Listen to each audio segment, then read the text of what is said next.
now I want us to jump right into Dr. Bahaida's third book, which was released this year, A Household of Bliss. Tell me about that. Tell me about A Household of Bliss. Okay. House, kwa nini sikutumia jina mwanzo house au home? Simple, right? Why nimetumia household? Nyumba iliyoshikamana na furaha. Bliss is happiness. So, Maki, a lot of problems tulizonazo leo ni kwamba people are saying they are not happy. We are married, okay, lakini I'm not happy. So what brings happiness? The initial stage ya kuwa wewe umechagua the wrong person now and expecting later atabadilika, this is a very wrong concept that we are expecting in people. Amebadilika, si kama amebadilika, he was the same person then. Lakini most of us try to be good on the first year. Tajuana, dating, we are always good. Kwa sababu nini? I have selfish gain. Kwamba mimi nataka kumpata mwanamke, so whatever I'll do is just, I need to get her. Or yule mwanamke same to the man, maybe because of money or whatever. So with a household of bliss is first, we need to understand who are you choosing? Who is your right person? Then I differentiate between a house and a home. Mara nyingi si tunaona this is the same concept, kwamba mtu ni nyumba na house is all the same thing, but these are totally different things. You might have a house and not a home. Yeah, and we expect. So just to be clear, how would you differentiate a house, between a house and a home? If I ask you today, ukikumbuka nyumba yako ya zamani ulipokuwa mdogo, when you go through that road and you see that house, what do you feel? Oh, I mean, memories of playing around in the estate, having chocolates, being spanked by my mama. That is a home. Yeah. That is a home. That's a home. But now the structure doesn't appeal you. Yeah. It is something deeper to the heart than the eyesight. Yeah, that's what we are talking about. So, katika household of bliss, a home is a place where you belong. We have a lot of people who are in families, lakini they feel isolated. They don't feel at home. Mimi niko nyumbani najihisi bana si kama familia yangu. Sometimes you even question, is this my father and my mother? You know, are they really my father and my mother? Because why? Waona kama you are totally different. They don't understand you. So you need to understand each other. You need to understand who are you molding as a kid to be someone at the end of the day, right? Kisha nazungumzia masala, the difference between man and women. What are the differences? And what are the similarities?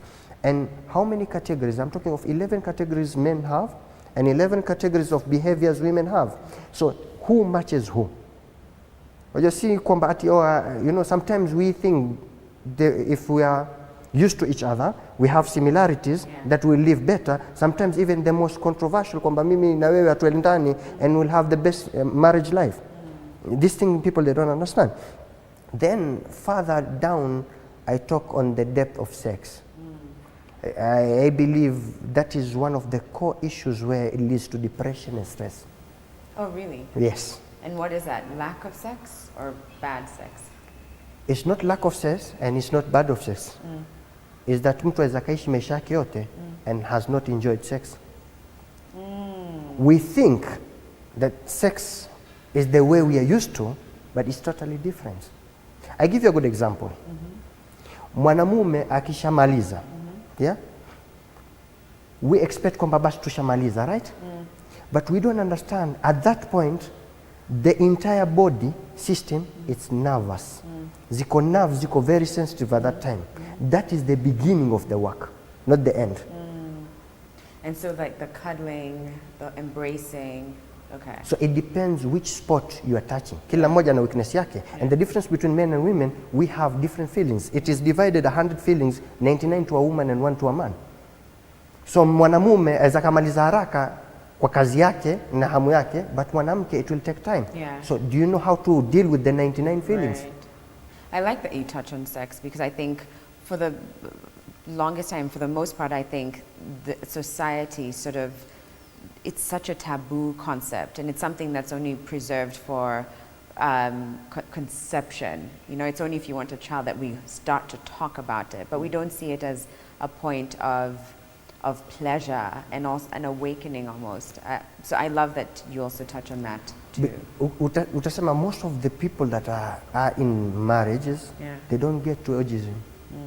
That's the bigger problem that we're facing. Right. Yeah. And it the becomes niche a part. whereby because I'm describing in a way whereby, do you know that there is certain pleasure kila unapopanda juu, our human capacity imezoea this is the maximum happiness I'm used to.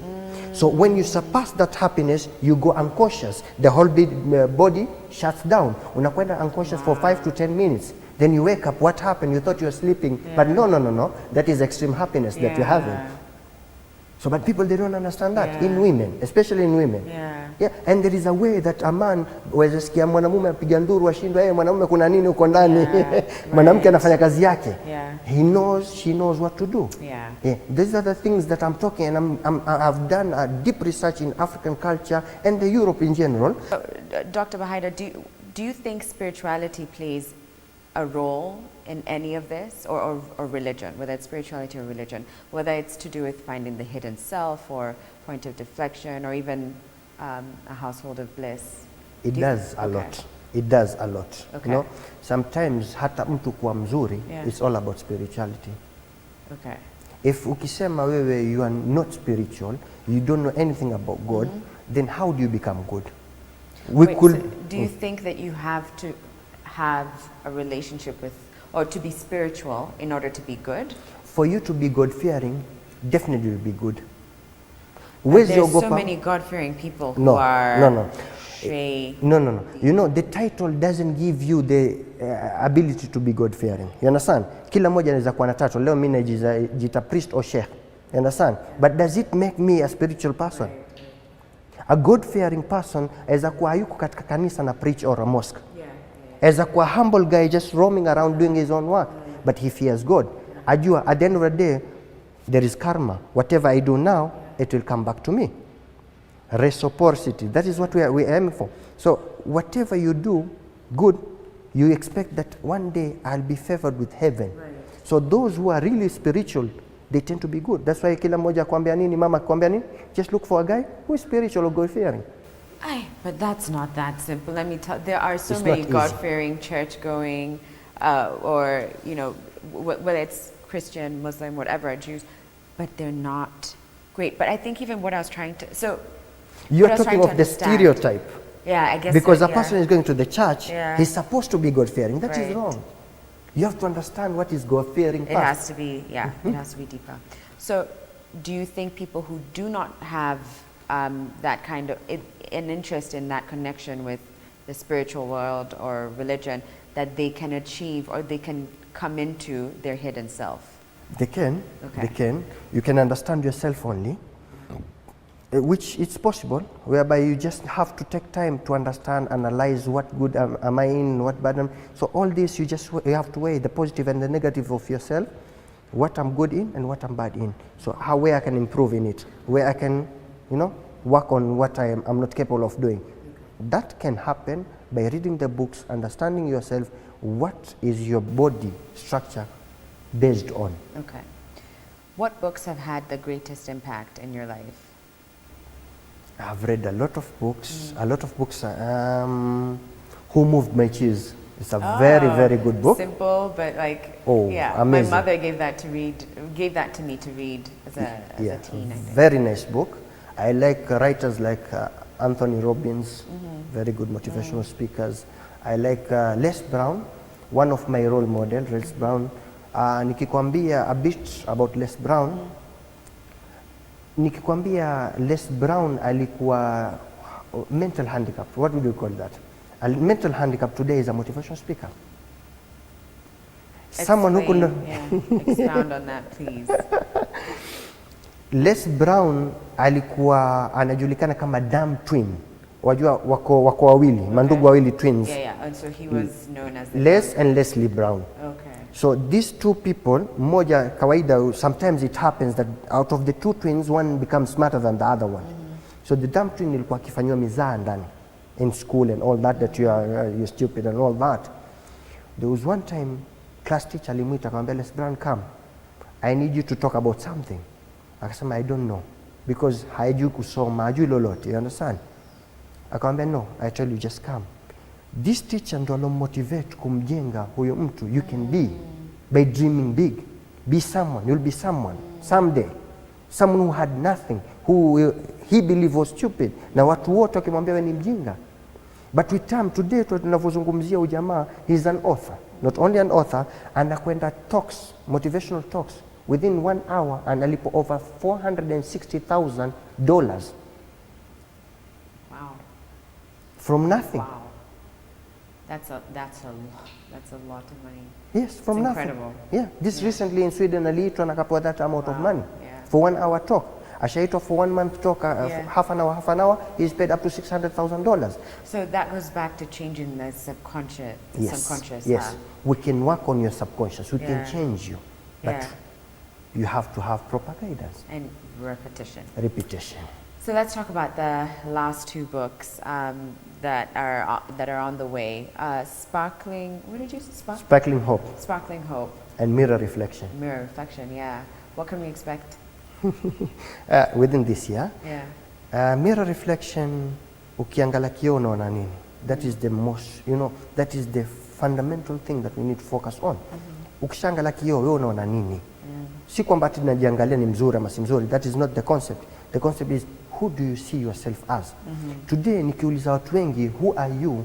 They don't know how to answer that question. That's a hard question to answer. Yeah. Mtu ataniambia jina lake, mtu ataniambia career anayofanya, but who are you? Hakuna mtu ajijuaye. Yeah.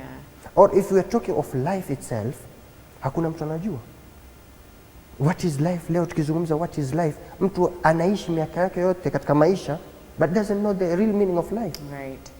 Okay, so Mirror Reflection is about answering those questions, facing yourself. And Sparkling Hope is all about hope, giving yourself hope. Najua kuna watu wamevunjika moyo.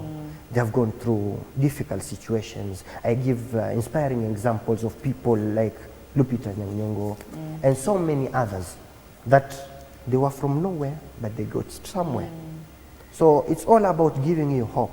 Na kitu gani inakumotivate to stick on it, to move forward. Asa ikiwa wewe huna something to motivate you, how do you expect to move forward? What is your purpose in this life? Wataka kuwa nani? If you are able to know who you want to be, then you can structure your way to get there. Where can people get your books? Amazon, and now currently it is in Kenya, Mombasa. Burak, there's an office opposite Makadara ground. Gelato and Burak. They can get my books over there. All right. Thank you. Thank you for allowing us to be one of your stops in your Nairobi tour. I know you're busy and leaving. You're going to Tanzania, you said? Yes. After this? Yes. Busy man. Then back to Qatar. Yes. Wow. This has been such a pleasure. Thank you so much. I really appreciate it. My pleasure. All right. Thank you, everybody. I hope you enjoyed today's show. Thank you to Dusit D2 Nairobi, which reopened. I'm going to just give a quick hand clap for that. We'll be back tomorrow, 8 a.m. sharp, so be there, all right? Have a great rest of the day, ladies and gents. Bye.